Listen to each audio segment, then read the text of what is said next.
Hello students, we were discussing the chapter alcohol phenol ether, chapter number 11.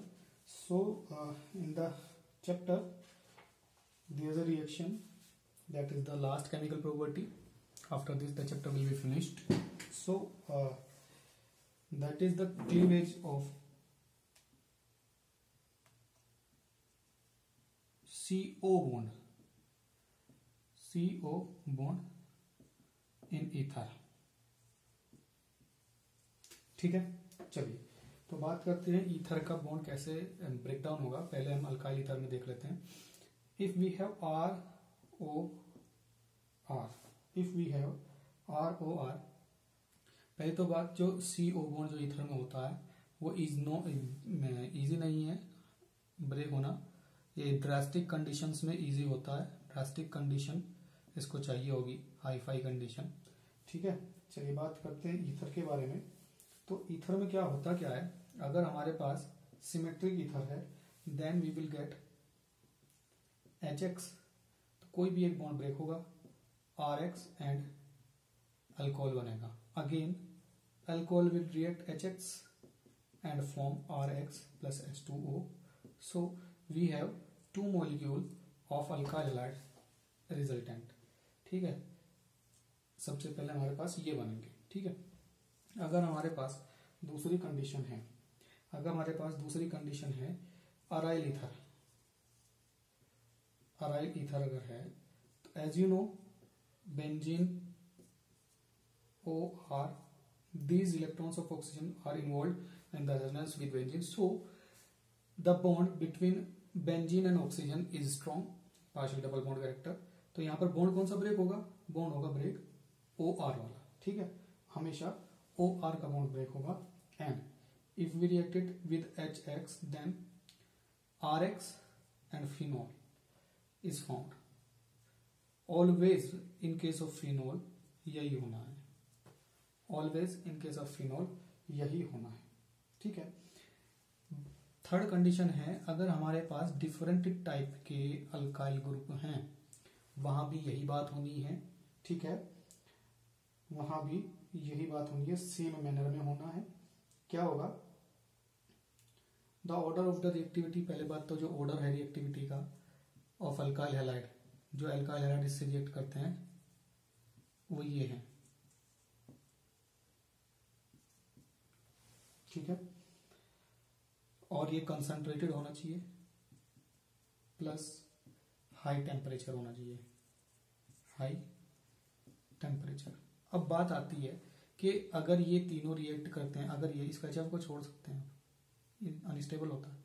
ठीक है, अगर ये क्या तीनों रिएक्ट करते हैं ईथर के साथ, अगर ये ईथर के साथ रिएक्ट करेंगे तो ईथर में हमारे पास ये तो सेम ही है.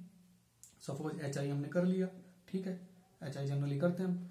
तो अगर ये सेम है तो हम क्या करेंगे, तो यहां पर जो हमारा R और O के बिटवीन बॉन्ड है तो वो डिपेंड कर रहा है कि R कैसा है. R अगर R 3 टाइप से हो सकता है, primary, secondary and tertiary. Primary, secondary and tertiary. As you know tertiary के केस में स्टेबल कार्बोकेटायन बनेगा and it will follow alkyl halide. ठीक है, तो इसका अल्काइल हैलाइड बनेगा हमेशा जब भी ये टर्सरी आएगा. आपको 2 तरीके के कॉम्बिनेशन मिलेंगे यहाँ पर, या तो मिलेगा प्राइमरी सेकेंडरी, या मिलेगा सेकेंडरी टर्सरी, या मिलेगा प्राइमरी और टर्सरी. ठीक है, if we have primary and secondary then alkyl halide primary बनेगा. इफ अगर हमारे पास टर्सरी है तो हमेशा टर्सरी ही बनेगा. अगर हमारे पास टर्सरी है तो हमेशा टर्सरी ही बनेगा. ठीक है, चलिए इसको you can take the screenshot of this और इस पे बेसिस कुछ क्वेश्चन करते हैं. ठीक है, इस पर बेसिस कुछ क्वेश्चंस कर लेते हैं.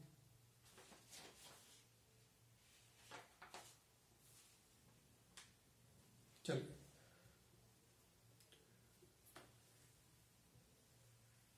तो C कंडीशन जो थी इसके बेसिस हम क्वेश्चन करेंगे. A और B, तो A तो सिंपल है, कोई भी बना दो, सेम था. B में हमारा जो बेंजीन आया, बेंजीन के पास जाएगा. ठीक है, बेंजीन का फिनोल बनेगा हमेशा. अब बात करते हैं कुछ कुछ कंडीशंस की। सी कंडीशन हमारी चल रही है, इसका मैं एक क्वेश्चन लिख देता हूं यहाँ पर।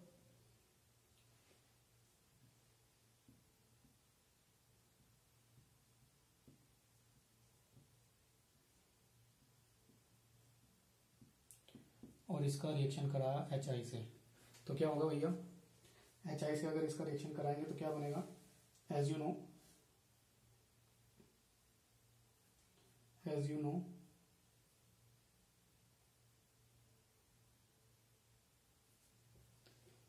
प्राइमरी और टर्शरी अगर मैंने बताया था, ऑक्सीजन के दोनों और क्या है, एक प्राइमरी सिंपल है, प्राइमरी भी नहीं है, मिथाइल है, और ये टर्शरी है, तो tertiary will follow the formation of alkyl halide.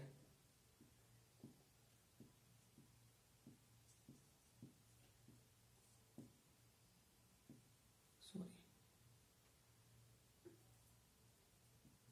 और CH3OH बनेगा।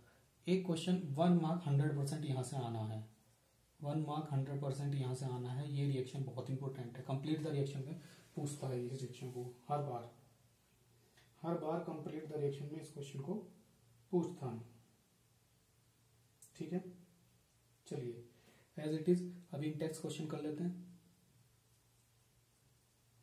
इंटेक्स क्वेश्चन ये आपका 11.7 एग्जाम्पल है, इंटेक्स नहीं है, एग्जाम्पल है 11.7। इसका फर्स्ट है, इसने कहा है कि CH3 CH2 CH CH3 O CH2 CH3, तो ये कौन सा प्राइमरी, ये कौन सा सेकेंडरी, तो किसके पास अल्काइल हैलाइड बनेगा, प्राइमरी के पास, एज वी नो C2H5I बनेगा, और ये बाकी बचा अल्कोहल बना के ले जाएगा।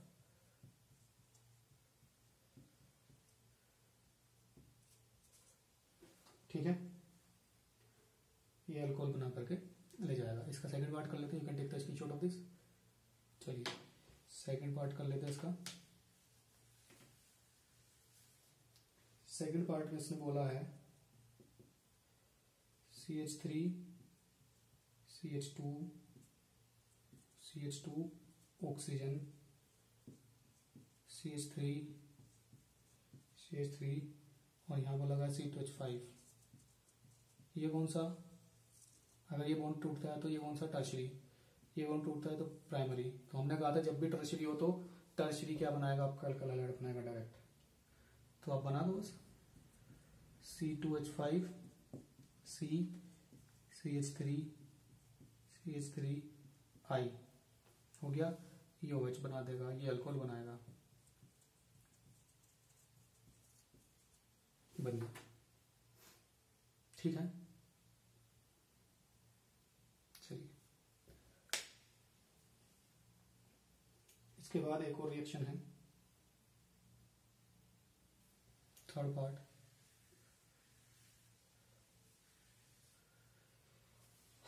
थर्ड पार्ट है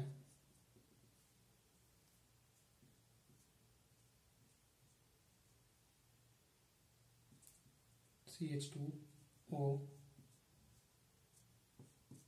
और ये। ठीक है, अब ये जो ऑक्सीजन है इसके ये इलेक्ट्रॉन इन्वॉल्व है कहाँ पर, रेजोनेंस में, तो ये बॉन्ड इजीली ब्रेक नहीं हो पाएगा, तो ये वाला बनेगा अल्कोहल और बाकी बनेगा आपका क्या, हैलाइड। तो benzoyl halide, benzoyl iodide plus phenol, simple. ठीक है, चलिए इसके बाद बात करते हैं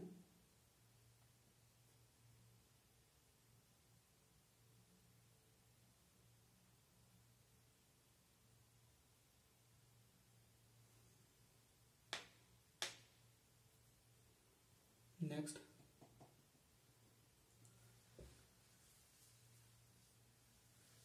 इंटेक्स क्वेश्चन पर आते हैं।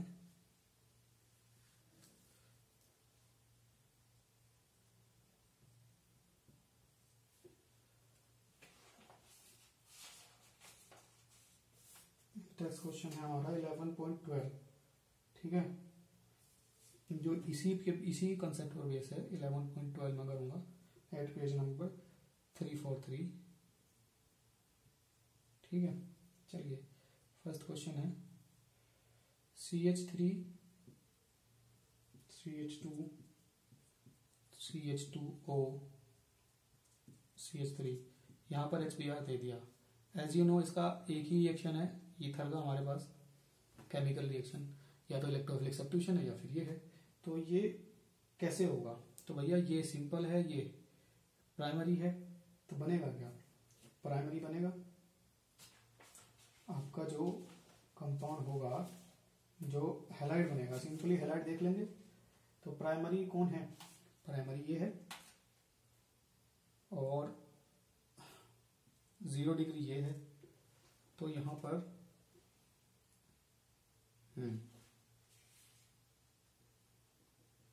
यहाँ पर लेस डिग्री जैसे कि हम फॉलो करते आए हैं वो करेंगे।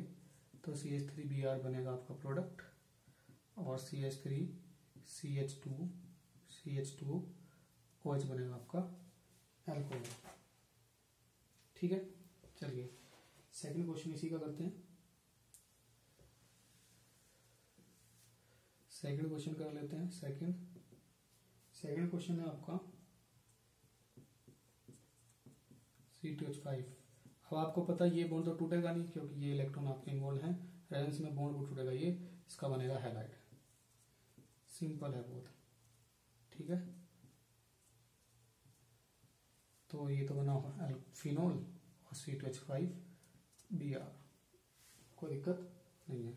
इसका एक फोर्थ क्वेश्चन है, थर्ड भी अभी करा रहे हैं, फोर्थ इसी कंसेप्ट पर बेस है कि ये आपका लिया टर्शरी कार्बोकेटायन बनेगा, और एक सेकेंडरी। प्राइमरी है, ये टर्शरी है, तो टर्शरी विन करेगा।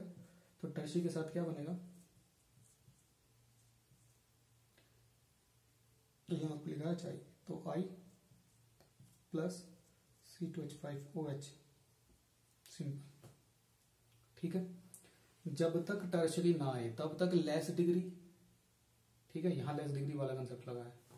जब तक टर्शरी ना आए, दो ही फॉर्मूले हैं, लेस डिग्री और टर्शरी।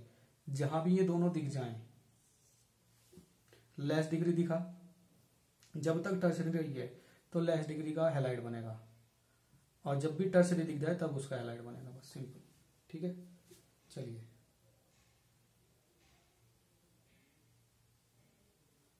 थर्ड क्वेश्चन जो इस क्वेश्चन का है, थर्ड पार्ट, वो हम कर लेते हैं। थर्ड पार्ट में दिया है उन्होंने नाइट्रेशन का कंडीशन दिया। रिएजेंट से तुरंत पहचाना जा सकता है कि रिएक्शन कौन सी हो रही है। ठीक है, चलिए तो यहां पर दिया है एरो के ऊपर उन्होंने कंसंट्रेटेड H2SO4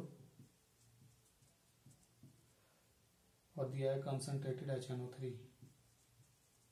नाइट्रेशन का कंडीशन है एक ऑर्थो नाइट्रेशन, एक para nitration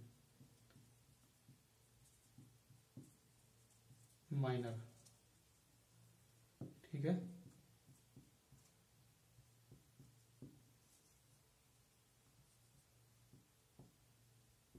major T2 hindrance effect. चलिए, तो ये था आपका last chemical property of ether जो हमको करना था। अब इसमें क्या करना है कि ये करने के बाद अब हम एक्सरसाइज स्टार्ट करते हैं, और आपके लिए इंटेक्स क्वेश्चन के 10 और 11 इसी इंटेक्स के, ठीक है, 11.10 11.11 ये वर्क है, ये आप खुद कर लेंगे। इसको करने के बाद फिर हम कल से स्टार्ट करेंगे आपका क्या, हम कल से आपका स्टार्ट करते हैं exercise. So that's all for today, and thanks for watching the video.